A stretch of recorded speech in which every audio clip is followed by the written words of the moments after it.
I'm Jason with Born Handy, and this video is all about figuring out if you've got a burned out heating element in your oven, and if you do, how to replace it. So we first noticed the problem here when we set the oven to bake and we went on up to the preheat, and what we found is that no matter what temperature we set it to, we just couldn't seem to get the oven to go above about 120 degrees, and so at that point I knew that there was a problem and I needed to figure out exactly what it was. Now there are a lot of things that would prevent an oven from getting warm, but in this case I was able to reach and feel by hand without touching that the upper element was getting hot and the lower element wasn't. So at that point I became pretty confident that it was going to be that lower heating element. Although there still are some other potential causes, this is the cause most of the time, and that's the focus of this video. The first thing I did was to go ahead and pull out these baking racks so that I could have better access to the heating element, because I was pretty sure that I was going to need to remove it to do the test. With those out of the way, I'm going to need to pull the oven away from the wall because I'm going to need to make sure that there is no power before I continue. And now with the power off, I can remove the two retaining screws that hold in the heating element, because to do the next test, I'm going to need to unhook the heating element, and I may need to pull it all the way out. So next I can go ahead and remove the rear panel of the oven.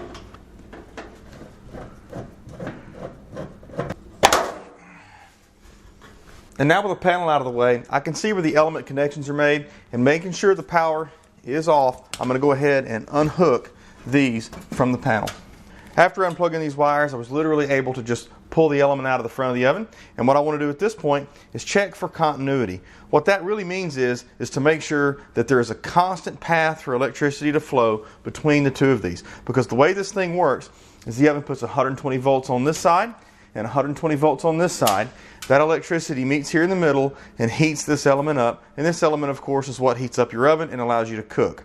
If for some reason the electricity is not able to flow, it's just like a light switch that's turned off. The heating element wouldn't come on any more than a light bulb wouldn't come on if there were a break in the electricity. Checking the continuity is pretty simple. I'm just going to take a meter and I'm going to switch it to this symbol right here, which is ohms, or some people may just call this resistance. At this point you'll notice that the meter is measuring OL, and all that really means is that there is no possibility for electricity to flow.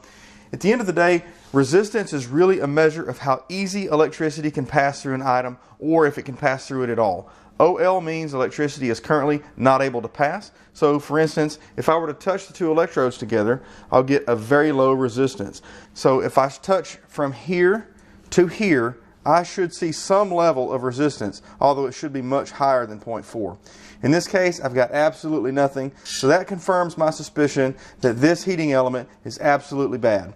Lucky for me, I've got a replacement right here. When I perform the same test on the replacement, I'm going to see some resistance. In this case, I see about 23.8 ohms.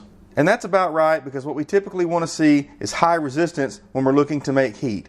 This is a heating element, so I wouldn't expect electricity to flow through it super easily. At this point, I'm finished with the multimeter, and I can go ahead and place the element back into the oven.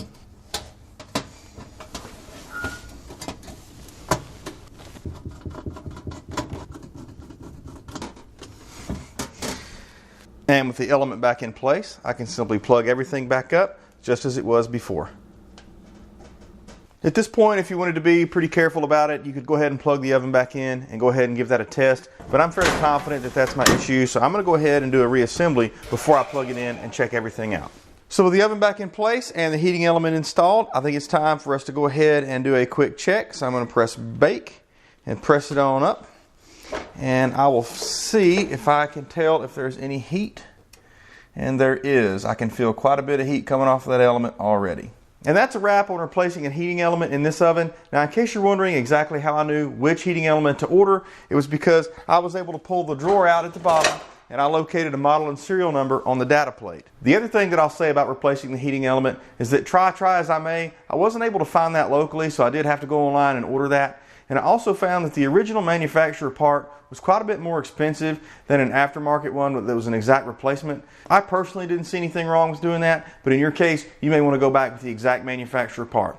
I'll say for me, in this repair, it cost me under 35 bucks and took around an hour between both the diagnosis and ordering the new part and putting it in.